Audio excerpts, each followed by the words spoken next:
আপনারা অনেকে শুনেছেন, অনেকে শোনেন, ইউটিউবের মাধ্যমে নেই মনে হয়। তখন এত ইউটিউব ছিল না যখন এই গজল বলতাম। তো আপনাদেরও জানা নেই হিসাবে নতুন গজল। তো বাঘ আর ছাগল ঘটনাটা কি? আমাদের আমরা জানি এই দুনিয়াতে যে কোনো মানুষকে কিডন্যাপ করে কিসের জন্য? টাকা পয়সা বিনিময়, মানে টাকা পয়সা দিতে হয় তবে ছেড়ে দেয়। কিন্তু আমার নবীর যুগে মা হালিমার ঘর থেকে বাঘেরা ছাগলকে তুলে নিয়ে গেল কিডন্যাপ করে। তো সেই ছাগলকে ফিরিয়ে আনবে কিসের বিনিময়, কি দেবে, কি ঘটনা ঘটেছিল এই গজলটার মধ্যে রয়েছে। মন দিয়ে শুনতে হবে। এই গজলটা আমার নবী জন্ম নিলেন মা আমিনার ঘরেতে, কিন্তু আমার নবীকে লালন পালন করলেন মা হালিমা তানার বাড়িতে নিয়ে গেল। কিন্তু যেদিন প্রথম নিয়ে গিয়েছিল সেই দিন থেকে মা হালিমার ঘরেতে কি হয় মন দিয়ে শুনুন। আমরা দেখবেন মা হালিমার ঘরে প্রথম দিন যখন আমার দয়ার নবীকে নিয়ে গেল, মা হালিমার ঘরে তেমন কিছু ছিল না। একটা বাতি জ্বালানোর মতো তেল ছিল না, কিন্তু অন্ধকার ঘরে আমার দয়ার নবীকে নিয়ে শুয়ে পড়লেন। আর আমার নবীকে নিয়ে শুয়ে পড়লেন, অন্ধকার ঘর, কিন্তু গভীর রাত্রে ঘুম ভেঙে দেখছে চারিদিকে আলোয় ভরে গেছে, কিন্তু আলো কোথা থেকে এলো? তেল যদি না থাকে কি ঘটনা ঘটেছিল? কবি ছন্দের মাধ্যমে অতি মূল্যবান কথাই লিখছে দেখুন।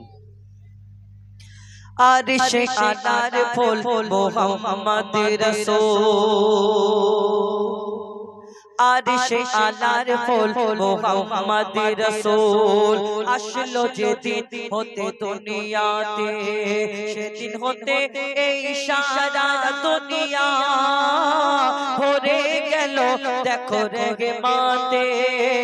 আর সে আনার ফুল মোহাম্মদ রাসূল আসলো যেদিন হতে দুনিয়াতে, সেদিন হতে এই সারা দুনিয়া ভরে গেল দেখো রহমতে। আর সে আনার ফুল মোহাম্মদ রাসূল।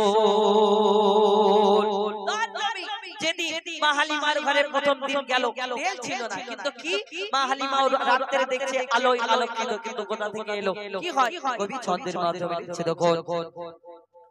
মা হালিমা বলে মোহাম্মদ প্রথম যেদিন এলো আমার ঘরে, তেল ছিল না বাতি জ্বালাবার, শুয়ে ছিলাম রাতে অন্ধকারে, গভীর রাতে দেখি লক্ষ্য করে ঘর রয়েছে আলোতে ভরে, গভীর রাতে দেখি লক্ষ্য করে ঘর রয়েছে আলোতে ভরে, মোহাম্মদের চেহারাতে দেখি এক নূরের বাতি ঝিলমিল করে, নূরের বাতি ঝিলমিল করে। অবাক হয়ে আমি তাকিয়ে থাকি মোহাম্মদের মুখ পানেতে। আর সে আনার ফুল মোহাম্মদ রাসূল, আর সে আনার ফুল মোহাম্মদ রাসূল। আমার আরো একটা ছেলে আর মা হালিমার আর একটা ছেলে ছিল, আমরা সকলে জানি। তো আমার দয়ার নবীকে দুধ পান করানোর জন্য নিয়ে গেল, কিন্তু আমার দয়ার নবী ছোটবেলা থেকে কোনোদিন কারোর হক মারেনি। তার প্রমাণ মা হালিমার আরো একটা ছেলে ছিল, কিন্তু মা হালিমা যখন দুধ পান করাতে যেত, আমার দয়ার নবী মা হালিমার একদিকে দুধ পান করতো, অন্যদিকে দুধ পান করতো না। কেন? আমার ওই মা হালিমার অন্য আরেকটা তো ছেলে আছে, সে একদিকে দুধ পান করবে, আর আমার দয়ার নবী যদি এই দুদিকে দুধ পান করে, তাহলে সেই মা হালিমার ছেলেটা কি খাবে? কি হয় ঘটনা? মা হালিমা আরো কি বলে দিচ্ছে দেখুন। দুধ খাওয়াবার জন্য আমি যখনই তারে নিতাম বুকে, একদিকের দুধ খেত মোহাম্মদ, মুখ দিত না আর একদিকে, কিন্তু কোনদিন আগে খেত না, আগে দিলে দুধ মুখে নিত না, কিন্তু কোনো দিন আগে খেত না, আগে দিলে দুধ মুখে নিত না। আমার ছেলে না খেলে আমার চাঁদ মোহাম্মদ আগে খেত না, চাঁদ মোহাম্মদ আগে খেত না। আমার ছেলের কোনো কষ্ট হলে ঝরতো পানি তার চোখেতে, আর সে আনার ফল মোহাম্মদ রাসূল, আর সে আনার ফল মোহাম্মদ রাসূল। মা হালিমা বসে বসে দেখছে, মা হালিমার ঘরে অনেক ছাগল ছিল, আমার দয়ার নবী নিয়ে জঙ্গলে যেতে। কিন্তু মা হালিমা দেখছে আমার সব ছাগল আছে, একটা ছাগল খুঁজে পায় না। মা হালিমা চিন্তা করে আমার একটা ছাগল কোথায় গেল, একটা ছাগল কোথায় গেল, একটা ছাগল কোথায় গেল। তখন আমার দয়ার নবী ছোটবেলায় গুটি গুটি পায়ে হেঁটে হেঁটে এসে বলছে, শোনো মা, তোমার ছাগল কোথায় গেছে আমি জানি, তোমার ছাগলকে ফিরিয়ে আনবো, তুমি চিন্তা করো না। কেন? মা হালিমার ঘর থেকে সেই ছাগলকে কে নিয়ে গেল? আমার দয়ার নবী কোথায় গেল, কার কাছে গেল, কি ঘটনা হয় লিখছে দেখো। আল্লাহর হাবিব সাল্লাল্লাহু আলা গেলেন জঙ্গলের দিকে, গিয়ে দেখেন জঙ্গলের বাঘেরা নিয়ে বসে আছে ছাগলটিকে। খোদার হাবিব বাঘেদের বলে, ছাগলটা কেন এনেছো তুলে? খোদার হাবিব বাঘেদের বলে, ছাগলটা কেন এনেছো তুলে? বুঝতে পারিনি তোমরা এমন কাজটা করেছো কোন আকেলে, কাজটা করেছো কোন আকেলে।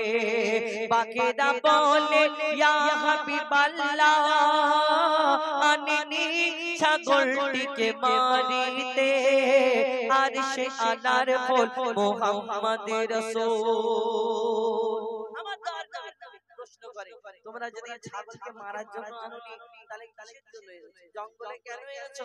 আমার দয়ার নবীকে সেই বাঘেরা কি উত্তর দেয়, ইয়া রাসূলুল্লাহ ইয়া হাবিবাল্লাহ, মারার জন্য আনিনি, কিসের জন্য নিয়ে গিয়েছিল সে সম্পর্কে শেষ কথায় কি লিখছে দেখো।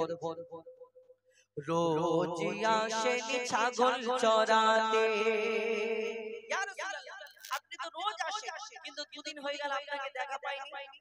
বাঘেরা কেন পুরো জঙ্গলের পশু পাখিরা ছটফট করছে দেখার জন্য, তাই আমরা এই কাজ করেছি। কি করেছিল? রোজ আসেন ছাগল চরাতে, দূর থেকে নূর দেখি সবাই, কালকে আপনি আসেননি আমরা মনে মনে ভেবেছি এটাই। ছাগলটিকে যদি তুলে আনি নিশ্চয়ই ছুটে আসবেনি আপনি, ছাগলটিকে যদি তুলে আনি নিশ্চয়ই ছুটে আসবেনি আপনি। ইয়া রাসূলুল্লাহ ইয়া হাবিবাল্লাহ, চুমিব আপনার চরণ দুখানি, চুমিব আপনার চরণ দুখানি। দরুদ পড়ে ওই বনের বাঘেরা, দরুদ পড়ে ওই বনের বাঘেরা দেয় চুমা নবীজির পায়েতে, আর সে আনার ফল মুহাম্মদ রাসূল, আর সে আনার ফল মুহাম্মদ রাসূল, আর সে আনার ফল মুহাম্মদ রাসূল। শুনুন শুনুন, একটি ঘটনামূলক গজল আপনাদের সঙ্গে পরিবেশন করে শোনালাম।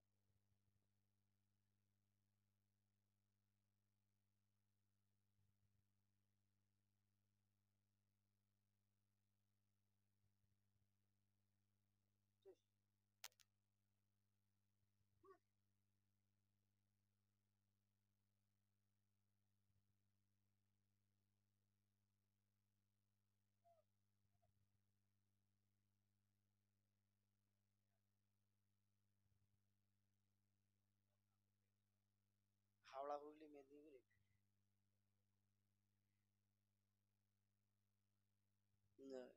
মেন। আমাদের তো ওই গজলটা গাইতে গেলে তিনজনে তো